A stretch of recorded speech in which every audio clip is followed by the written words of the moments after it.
all across CNY. It's the 315. Here's Brian Higgins. All right, rolled along here on this Tuesday. Glad to have you in. But again, Fran Brown and football has managed to dominate our opening half hour. Whether I planned on it or not, and I did not yet again today, it seems to happen day in and day out. It's the magical mystery of the last month and a half when it comes to our conversations of Syracuse football and Syracuse basketball. But we will talk some Cuse hoops right now as we get ready to look ahead to the next Orange opponent. Boston College will be here late night tomorrow night. 9 o'clock tip in the Dome, Cuse in BC. First of two between the Orange and the Eagles this month. Orange will be out in Chestnut Hill in a few weeks' time. With that, we bring on our guy, the play-by-play voice of the Boston College Eagles. He is Josh Maurer. Josh, welcome in. It's crazy here. We keep talking about football. We got to sneak in hoops now. We don't know what to do with ourselves around here. It doesn't compute in our heads yet.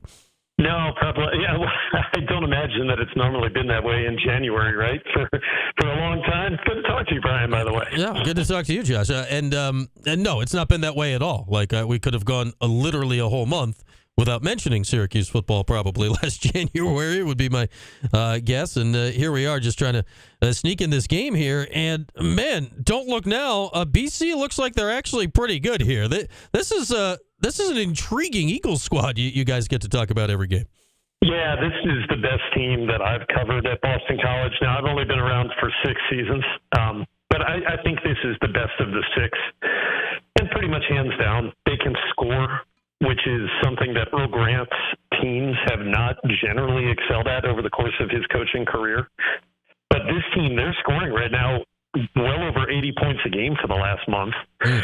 And you know, they're doing it with a bunch of really high-level ACC players that are kind of leading the way. And Quentin Post, who is the big man at 7 feet, now a 5-year senior, he's one of the best players in the conference.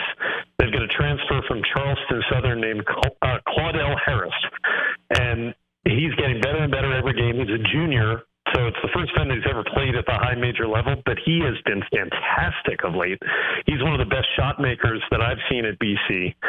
And there's a bunch of other guys, kind of good role player guys that are filling out the rest of the roster right now that are making it a very prolific scoring team. And it's a total, as I said, the total departure from what Earl Grant's teams have done his first 2 years at BC, and before that, his teams even at the College of Charleston, where he had come from. Yeah, you look at Earl Grant, and he's in his 3rd year, and took over 13-20.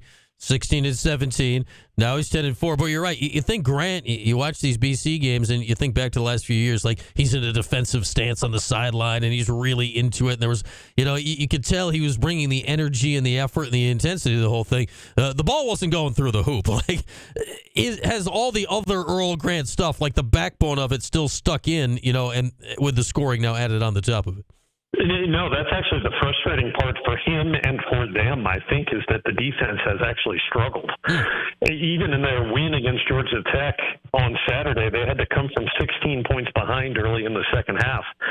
Georgia Tech, they made 9 3-pointers in the first half. They built a huge lead, and a lot of them were just wide-open shots. So I do think that Coach Grant and his staff have been kind of disappointed at the way that they performed on the defensive end because, as you say, that's been his calling card. And he knows that. He says flat out, we're not doing what I expect us to do defensively. But if they're able to start putting that together, then all of a sudden I think you really got something with this year's team because of how talented they've been offensively. We haven't seen offense like this at BC. I don't even know how long. Like even when you think back to way back, that wasn't necessarily what they were known for in the olden times when BC had some runs with Al Skinner and the like. But I guess setting aside how it's getting done, the trajectory here of Grant in 3 years is extremely promising, right? Like people have to be beyond thrilled of what he's accomplished here in 2.5 seasons. Yeah, I think that's a fair statement. And the other thing about Earl, he is just a wonderful guy to have as the face of your program. He's grounded. He can be funny if he wants to be, but he can be serious too. There's a way about him that he carries himself that just always makes you feel good about having him around you. And that's the kind of person that you want to be the face of a program. So, yeah, I think almost everybody right now is pretty thrilled that Earl Grant decided to come up to Boston. He'd been in the South where he grew up, and most of his coaching career, he was a Southern guy. So it was a bit of a surprise that he ever decided to come up to New England to become a head coach. And people at BC are happy that he did. Now, there's still some work to do. I mean, this is a program that has the longest NCAA tournament drought of any Power 5 school right now. It's 14 straight years that they haven't been in the NCAA tournament. You were talking about Al Skinner teams. Those are the last teams that ever got into the big dance, and it's been a long time. I mean, you're talking about almost a decade and a half now, and that's bad for the whole athletic department, right? I mean, you count on getting that revenue when you're in a Power 5 conference, and they just haven't been getting it. And sometimes I think it becomes a self-fulfilling prophecy where you start to struggle and you go through different coaches, and then it just kind of builds on itself, and it's so hard to kind of rip yourself out of that hole that you've been digging. So they're trying, and Earl's trying to do it, and I don't know that this is the year, unfortunately. Their non-conference resume is fine, but it's not great. Right. So I'm reluctant to say at this point that they're an NCAA tournament candidate, but a win against Syracuse on the road, that would certainly be a nice little addition to a resume that they're trying to start building. So this is a very big game for them coming up tomorrow. Yeah, like the non-conference strength of the schedule, it's nothing to write home about, and obviously they weren't trying to schedule that way this year coming in. So it'll be interesting to see if BC could pick off some wins. They beat Georgia Tech last Saturday on the road 95-87. Talking about high scoring, that's a 16-point comeback win. And he mentioned some of the guys that had big games then, and McLaughlin and Harris, but we got to start with Post. Like he's up there with darn near anyone in the league right now. Josh, let me read the listeners here.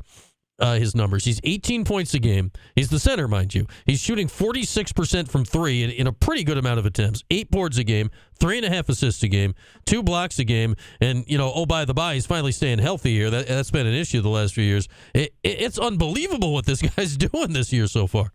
It really is. I think we're getting spoiled getting to watch him play. It's pretty remarkable that he can make that many different contributions to the game. He's the most indispensable player maybe in the ACC for any team. And I'm not sure that I'm being hyperbolic in saying that. When they've been winning recently, Quentin has actually been taking a step back from scoring and becoming more of a facilitator. In that Georgia Tech game, he had 7 assists. At the Barclays Center against St. John's, BC had a great non-conference win right before the holidays, and they beat Rick Pitino's team in large because Quentin Post had 9 assists in that game. And as you said, he's a center. He's 7 feet tall. So he's got an all-around game that's just really fun to watch. He's a 5-year guy. He's been at BC now for 3 of those 5 college seasons, and they were very fortunate to keep him to come back this year because I guarantee you there wasn't a single school in the country that wouldn't have taken him as a grad transfer. No question about that. Yeah, and he's from we always enjoyed it the last couple of years when he got the chance because he and Jesse Edwards here both are Dutch, so obviously that won't be a thing this year. There was a chance, much like Jesse, we were wondering, okay, 4 years in, will he just go overseas and play some ball? Because I'm sure money is waiting for him somewhere around the globe to play ball professionally at some point. I guess the main thing we think about here at Syracuse, because I don't know if you've gotten the memo, Josh, they do not play the zone anymore. That has changed around here. So you got to figure out a way to guard these centers. Where do we find Post mostly on the floor at this point? Anywhere, actually. He'll handle the ball. He'll bring it. He'll dribble across midcourt sometimes. Of late, he's been playing a lot at the top of the key, and they've run the offense through him there as opposed to being a traditional 7-footer who just kind of operates from the low block. But he can do that, too. He can back you down patiently. He's got an array of post moves that are kind of fun to watch. But they don't mind having him on the perimeter because his ball handling skills are good enough to do it. And as you said earlier, he's one of the best 3-point shooters statistically in the conference. So you can literally put him anywhere on the court, and he's going to be a very effective tool to try to defeat any defense that they throw at you. Yeah, that's what we're wondering here from the Syracuse perspective. The Orange most recent game was against Duke. Obviously, Kyle Filipowski was involved there, and it became an issue at points guarding him in the second half. He was in foul trouble for the first half. So, Filipowski pops up anywhere. Kind of the same deal with Post coming up tomorrow night in the Dome. You mentioned Harris. Devin McLaughlin went off. He went homecoming, career-high 30 on Saturday. Was it a surprise to see him bust out that much? What kind of player is McLaughlin? Yeah, I think so. Although, as you said, it was a homecoming for him, and he had about 20 to 25 friends and family that had made the drive from about 45 minutes outside of Atlanta, where he comes from. So there was extra incentive there. And a lot of his shots were just, I don't want to say easy layups, but the way the game was playing out, Devin McLaughlin just ended up being free at the rim. It felt like time and time again in the second half when Boston College came back and won that game. Devin is the ultimate glue guy, and if he gives you that kind of offense, you feel like it's a super bonus, because he's the kind of player that even when he's only scoring 4 points a game, he's still helping you in other ways. He's probably their best inside defender. He's one of, if not their best rebounders, and he can just do a lot of other intangibles that he brings that'll help you win a game. But he would not have been the guy that you would have anticipated to have a 30-point performance. There's no doubt about that. That if I said I saw that one coming, I'd be lying to you. But that was what they needed on Saturday, and he certainly delivered it. And a lot of those baskets came on passes from Quentin Post. Yeah, that was when I click on the box score. I'm like, Post was the third leading scorer. What in the heck happened here? But you see him come back 16 down and win the game. An impressive win on the road. Get any road win in this league. That is a good win for sure. Josh Maurer, the play-by-play voice of Boston College, is with us. And for those that don't know, and you're about to know, Josh is also on the broadcast crew for radio and television for the Milwaukee Brewers. And I want to hit you just with a little baseball here before we let you go, Josh. The Dodgers have spent, I think, all of the money in existence. Like, what's going on here? And, good for baseball, bad for baseball, this deferred money thing. How do you take it all in, as the Dodgers have seemingly been the only team involved in the offseason so far? I mean, it's hard to make a case that it's good generally for baseball, right? I mean, and I'm just saying that as a fan of the sport, not even as a spokesperson for a team that's in a smaller market in Milwaukee. But I would say this. I think the deferred money is going to have to be addressed in the next CBA negotiations, and I assume the owners will try to do that, and the players will be against it. So we'll see where that ends up. I don't think that's a good thing. It's not fair. It's a loophole in the current salary structure for these teams. And you had that unicorn of a contract that Shohei got, where he's making so much money from external sources that he didn't mind waiting 10 years to get paid. Mm-hmm. I think that the one thing you could say about baseball, though, spending all that money does not guarantee you anything. And just ask the New York Mets last year. Just ask the New York Yankees.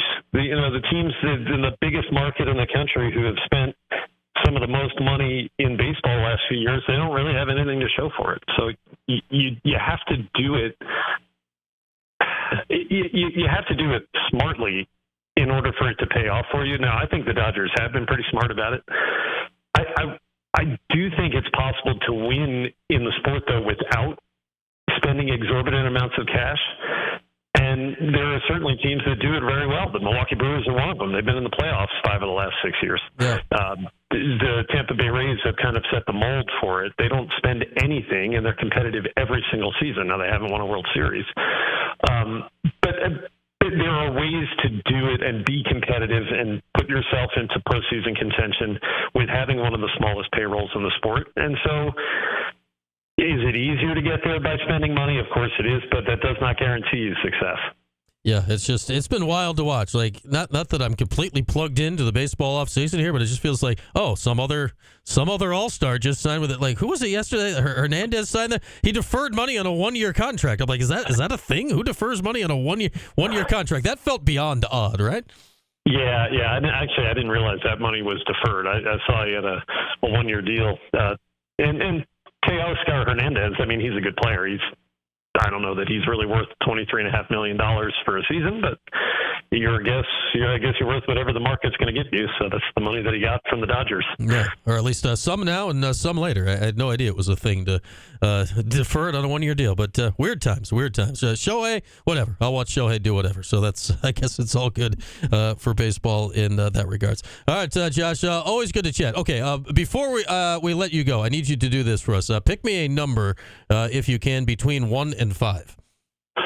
All right, let's go with 3. 3. That's a fabulous number because that caller 3 is going to get tickets to the game tomorrow, Josh. So you've done us. And there we are. That's what we've done. We'll do that here as we hang up with you. But thanks, Josh. Good to chat.